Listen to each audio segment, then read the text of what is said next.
Tiga. Assalamualaikum warahmatullahi wabarakatuh. Selamat datang kepada semua pembeli baju Eduflation by Sebadang. Dan saya ucapkan tahniah. Dan awak dah berdapat link. Dan awak dah juga dapat apa tu kita bagi apa, Man? Tracking number. Tracking number. So sabar, nanti barang tu akan sampai. Tapi sebelum tu, ingat Sebadang punya pesanan. Tak guna kita beli baju Eduflation ni penuh dengan formula tapi tak faham. Kan nanti lama-lama kan dia jadi stok lah nanti kan, duduklah almari. Kalau boleh tu Sebadang nak semua orang ada baju tu, wear with pride dan juga boleh faham. Nanti kalau member tanya, boleh explain kat dia. Okay, cantik. So now, on the first page, betul tak you akan nampak macam ni dulu? Okay, sebelum tu Sebadang bagi tahu, ini adalah keluk permintaan, di sini adalah keluk penawaran. Cantik. Okay, siapa-siapa yang tak tahu, ajar sikit. Okay, ingat D stand for demand. Okay, S stand for supply. Okay, benda basic sahaja. Demand, ingat demand cerita pasal beli, supply cerita pasal jual. This is the heart of economy, you kena faham betul-betul. Okay, now yang pertama sekali you akan nampak keluk macam ni. Okay, saya ada tanya apa tahu? Saya akan cakap kat sini, apakah yang menyebabkan faktor dia yang menyebabkan A berubah ke B, apa yang menyebabkan B berubah ke C. Okay, sebelum tu kalau you perasan, betul tak benda ni sebenarnya adalah dua bentuk keluk yang diajar di dalam buku teks. Kalau saya pecahkan, betul tak dia punya keluk adalah satu yang macam ni, satu lagi adalah macam betul. Kalau you perasan, dia ada macam ni, dia ada macam ni. Tengok ada berapa titik harga. Ada dua perubahan kan. So kalau you tengok A ke B, dia disebabkan faktor apa? Dia disebabkan faktor habis. Apa itu habis? Harga barang itu sendiri. Saya buktikan. P0 turun ke P1. P0 kuantitinya Q0. Harga mahal kan? Orang beli pada kuantiti yang sikit. Dan harga turun kepada P1. Maka dia meningkat. Okay? Permintaan meningkat daripada Q0 ke Q1. Kan harga makin murah. So, A ke B disebabkan faktor harga barang itu sendiri. Dan kalau soalan tanya, apakah faktor menyebabkan pergerakan titik daripada B ke C? Nampak tak peralihan D0 ke D1? Ada peralihan keluk ke kanan. Maksudnya kuantiti permintaan meningkat. Dia disebabkan faktor apa? Dia disebabkan oleh faktor-faktor lain. Formulanya apa? Formulanya adalah pakcik dolar hilang masa jogging. Dah tertera dekat you punya formula dekat sini. Okay, so guys, kalau ada yang masih lagi belum faham, Sir, kenapa yang ni harga menurun ramai orang beli? Okey, tak apalah, yang ni kami faham. Barang murah orang beli banyak, barang mahal orang beli sikit. Tapi yang ni harga dia sama, Sir. P1, Q1. Tiba-tiba P1 dia beralih daripada B ke C. Kuantiti meningkat daripada Q1 ke Q2. Harga tak berubah. So ingat, dia disebabkan oleh faktor-faktor lain. Okay, P yang pertama kita ada apa? Kita ada pendapatan individu. Kita ada cita rasa pengguna. Cantik. Lepas tu kita ada dasar kerajaan. Kita ada harga barang lain. Kita ada musim/cuaca. Dan juga kita ada jangka harga masa depan. Ingat, senang macam ni je lah. Kenapa permintaan meningkat B ke C ni? Sebab apa? Pendapatan individu meningkat. Itulah jawapan dia. Maka kuantiti permintaan barang akan meningkat. Yang seterusnya, cita rasa pengguna. Dah kenapa pula orang beli makin banyak? Sebab orang suka ke tak suka? Bila benda tu ikut trend, mengikut cita rasa pengguna, maka ramailah orang akan beli. Next, dasar kerajaan. Ada dua cerita je, Dik. Yang pertama, kita ada cukai. Yang kedua, kita ada subsidi. Allah, cukai tu beban, subsidi tu bantuan. Kenapa orang beli barang makin banyak? Sebab cukai diturunkan, subsidi meningkat. Faham? And then yang seterusnya adalah harga barang lain. Simple. Kita ada harga barang pengganti dan juga kita ada harga barang penggenap. Okay, faham konsep dia mudah saja. Katakanlah kat sini saya letak cerita pasal ayam. Sekarang ni orang beli ayam makin banyak ke makin sikit? Yang daripada B ke C.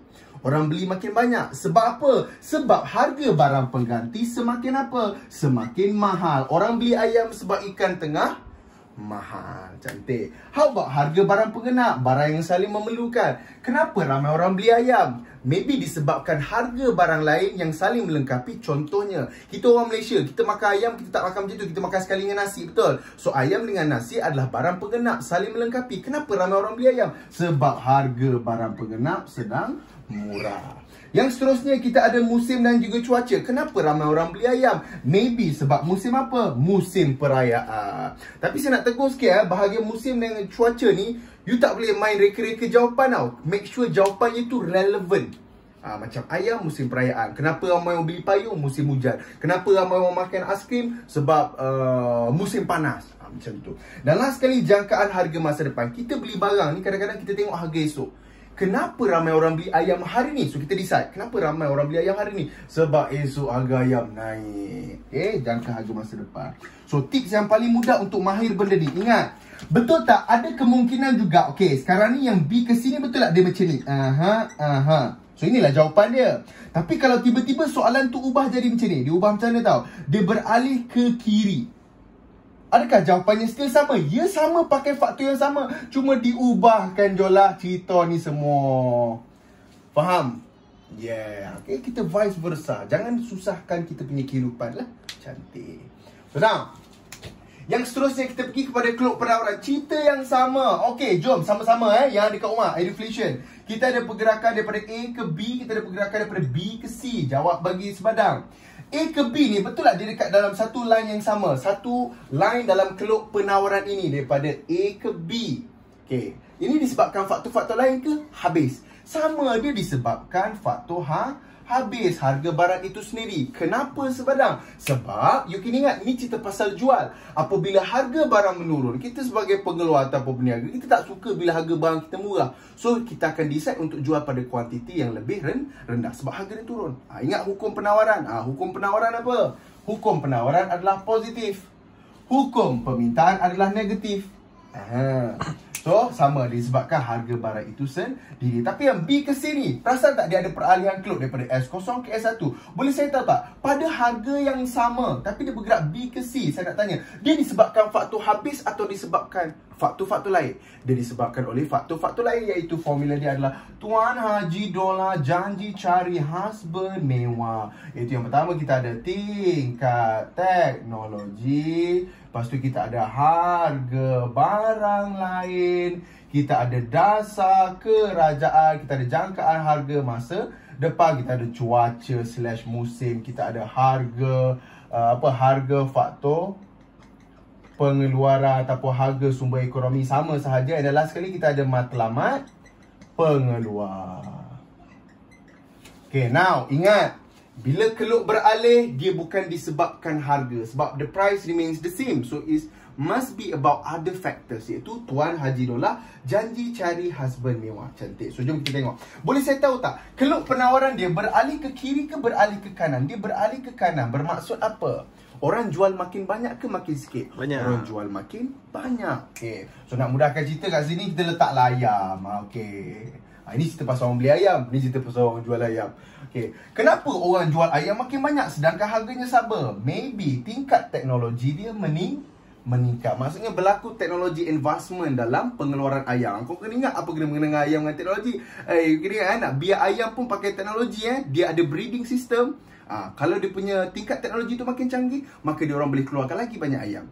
Yang seterusnya, harga barang lain. Sama cerita harga barang pengganti dan juga harga barang penggenap. So kita assume macam ni. Betul tak peniaga ni dia boleh buat decision untuk jual macam-macam barang?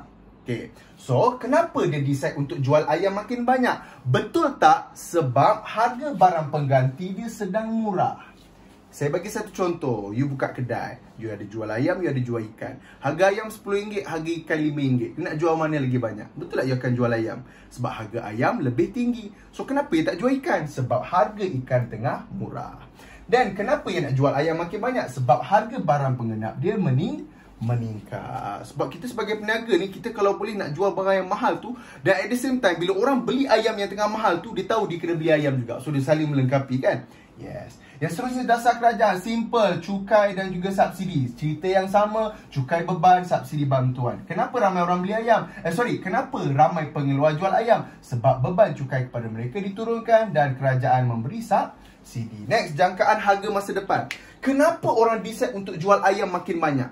Betul tak? Esok harga ayam turun. So kalau korang semua ni adalah peniaga ayam, esok harga ayam akan turun. Kerajaan buat announcement. You buat apa? hari ni waktu harga still sama, you buat apa? You jual lagi banyak atau lagi sikit? You jual lagi banyak. So jangkaan harga masa depan menurun menyebabkan kuantiti penawaran ayam meningkat. Yang seterusnya kita ada cuaca musim. Kenapa orang jual ayam makin banyak? Musim perayaan lah kan. Yang seterusnya harga, faktor pengeluaran. Korang kena ingat bila kita nak mengeluarkan sesuatu barang, even ayam sekalipun, dia ada kos. Dan kos ni merangkumi banyak-banyak benda. Kita ada minyak lah, kita ada kos pengangkutan lah, kos buruh lah, and stuff apa semua. Dan kenapa dia boleh jual ayam pada kuantiti yang lebih banyak? Sebab apa? Kos meningkat ke kos menurun? Sebab kos menurun, harga faktor pengeluaran semakin rendah. Ingat, motif pengeluaran ni apa? Memaksimumkan keuntungan, meminimumkan kos. Bila kita dapat minimumkan kos, kita boleh keluarkan pada skala yang lebih besar. Dan yang terakhir adalah matlamat pengeluar. Ini simple lah. Matlamat pengeluar ada dua. Yang pertama sekali kita panggil sebagai memaksimumkan jualan. Satu lagi adalah memaksimumkan keuntungan. Okey, saya bagi konsep mudah macam ni je lah. Okey, kalau you perasan macam kedai Aeon, Tesco, diorang jual pada kuantiti yang banyak ke kuantiti yang sikit? Kuantiti yang banyak. Dan betul tak kalau kita kelukkan cerita barang yang ada dekat Tesco ni, betul tak dia punya keluk tu ke kanan? Sebab dia jual barang banyak. Okay.